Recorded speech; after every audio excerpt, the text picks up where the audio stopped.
सौराष्ट्रे सोमनाथं च श्रीशैले मल्लिकार्जुनम् उज्जिन्यां महाकालमोङ्कारो परमेश्वरं केदारं हिमप्रस्थे दाक्षिण्यां भीमाशंकरं वाराणस्य च विश्वेशं त्र्यंबकं गौतमीतटे वेदनाथं चितौभूमे नागेश दारुकौवने सेतुबन्धे च रामेशं दुष्मेशं च शिवालये द्वादशानि नामानि प्रातरुत्थाय य पठेत सर्वाय विनिर्मुक्तं सर्वसिद्धिफलं लभेत। अर्थात जो भी व्यक्ति प्रातः उठते ही इन 12 ज्योतिर्लिंगों के नाम का स्मरण करता है उसे सर्व सिद्धि प्राप्त होती है और साथ ही अपने जन्म जन्मों के पापों का नाश करता है। तो नमस्कार दोस्तों, और मिशी के चैनल पर आपका फिर से एक बार स्वागत है। और आज हम आपके लिए लेकर आए हैं 12 ज्योतिर्लिंग और उनके स्थान। जी हाँ, ये वीडियो बहुत ही शानदार है, आप इसे अंत तक जरूर देखें। तो आइए, तो सबसे पहले हम आपको बताएंगे 12 ज्योतिर्लिंगों के नाम।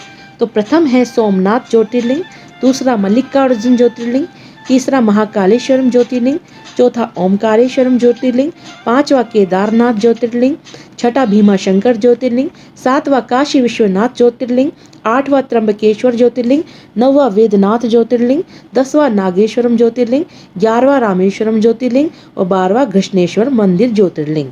सबसे पहले हम आपको बताते हैं सोमनाथ ज्योतिर्लिंग। सोमनाथ ज्योतिर्लिंग भारत का ही नहीं अपितु इस पृथ्वी का पहला ज्योतिर्लिंग माना जाता है। यह मंदिर गुजरात राज्य के सौराष्ट्र क्षेत्र में स्थित है। ये कहा जाता है कि शिव पुराण के अनुसार जब चंद्रमा को दक्ष प्रजापति ने क्षय रोग होने का श्राप दिया था, तब चंद्रमा ने इसी पर तप कर इस श्राप से मुक्ति पाई थी। जी हाँ, फिर हम बात करते हैं दूसरे नंबर के ज्योतिर्लिंग की, जो है मल्लिकार्जुन ज्योतिर्लिंग। मानना है कि यह ज्योतिर्लिंग आंध्र प्रदेश में कृष्णा नदी के तट पर श्रीशैल नाम के पर्वत पर स्थित है। इस मंदिर का महत्व भगवान शिव के कैलाश पर्वत के समान कहा गया है और अनेक धार्मिक शास्त्र इसके धार्मिक और पौराणिक महत्व की व्याख्या करते हैं। कहते हैं कि इस ज्योतिर्लिंग के दर्शन करने से ही व्यक्ति को उसके सभी पापों से मुक्ति मिलती है। एक पौराणिक कथा के अनुसार जहाँ पर यह ज्योतिर्लिंग है, उस पर्वत पर आकर शिव का पूजन करने से व्यक्ति को अश्वमेध यज्ञ के समान पुण्य फल की प्राप्ति होती है। अब हम बात करते हैं तीसरे नंबर के ज्योतिर्लिंग महाकालेश्वर ज्योतिर्लिंग की। कुछ विद्वानों का मत है कि यह ज्योतिर्लिंग मध्य प्रदेश की धार्मिक राजधानी कही जाने वाली उज्जैन नगरी में स्थित है। महाकालेश्वर ज्योतिर्लिंग की विशेषता यह है कि एकमात्र दक्षिण मुखी ज्योतिर्लिंग है तथा यहाँ प्रतिदिन सुबह की जाने वाली भस्मारती विश्व भर में प्रसिद्ध है, जो महाकालेश्वर की पूजा विशेष रूप से आयु वृद्धि और आयु पर आए हुए संकट को टालने के लिए की जाती है। जी हाँ, यहाँ उज्जैन वासी मानते हैं कि भगवान महाकालेश्वर ही उनके राजा हैं और वे उज्जैन की रक्षा कर रहे हैं। अब हम बात करते हैं ओमकारेश्वर ज्योतिर्लिंग, जो चौथे नंबर पर आता है। ओमकारेश्वर ज्योतिर्लिंग मध्य प्रदेश के प्रसिद्ध शहर इंदौर के समीप स्थित है। जिस स्थान पर यह ज्योतिर्लिंग स्थित है, उस स्थान पर नर्मदा नदी बहती है और पहाड़ी के चारों ओर नदी बहने से यहाँ ओम का आकार बनता है। ऐसा कहा जाता है कि ओम शब्द की उत्पत्ति ब्रह्मा के मुख से हुई थी, इसलिए किसी भी धार्मिक शास्त्र या वेदों का पाठ ओम के साथ ही किया जाता है और इसी पर इसका नाम ओमकारेश्वर ज्योतिर्लिंग भी पड़ा। फिर पांचवें नंबर के ज्योतिर्लिंग आते हैं केदारनाथ ज्योतिर्लिंग।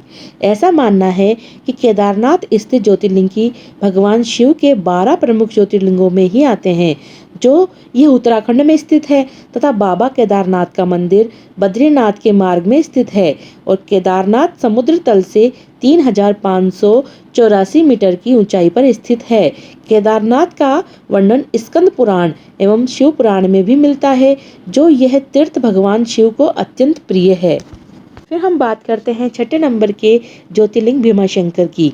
कहा जाता है कि भीमाशंकर ज्योतिर्लिंग महाराष्ट्र के पुणे जिले में सह्याद्री नामक पर्वत पर स्थित है, जिसे भीमाशंकर ज्योतिर्लिंग को मोटेश्वर महादेव के नाम से भी जाना जाता है।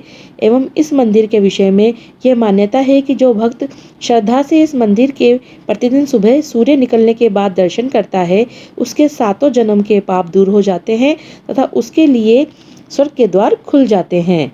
अब हम बात करते हैं 7वें नंबर के काशी विश्वनाथ ज्योतिर्लिंग की।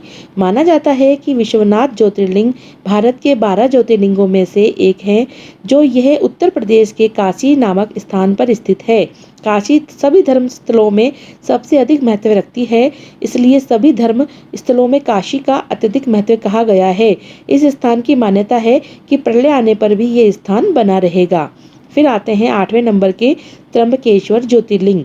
यह ज्योतिर्लिंग गोदावरी नदी के करीब महाराष्ट्र राज्य के नासिक जिले में स्थित है। इस ज्योतिर्लिंग के सबसे अधिक निकट ब्रह्मगिरी नाम का पर्वत है, जो इसी पर्वत से गोदावरी नदी जहाँ से निकलती है। अब हम बात करते हैं वेदनाथ ज्योतिर्लिंग, जो कि 9वें नंबर पर आता है। भगवान श्री वेदनाथ ज्योतिर्लिंग का मंदिर जिस स्थान पर अवस्थित है उसे वेदनाथ धाम कहा जाता है। यह स्थान झारखंड प्रांत, पूर्व में बिहार प्रांत के संथाल परगना में दुमका नामक जनपद में पड़ता है। धार्मिक पुराणों में शिव के इस पावन धाम को चिताभूमि कहा गया है। अब हम 10वें नंबर के नागेश्वर ज्योतिर्लिंग की बात करते हैं।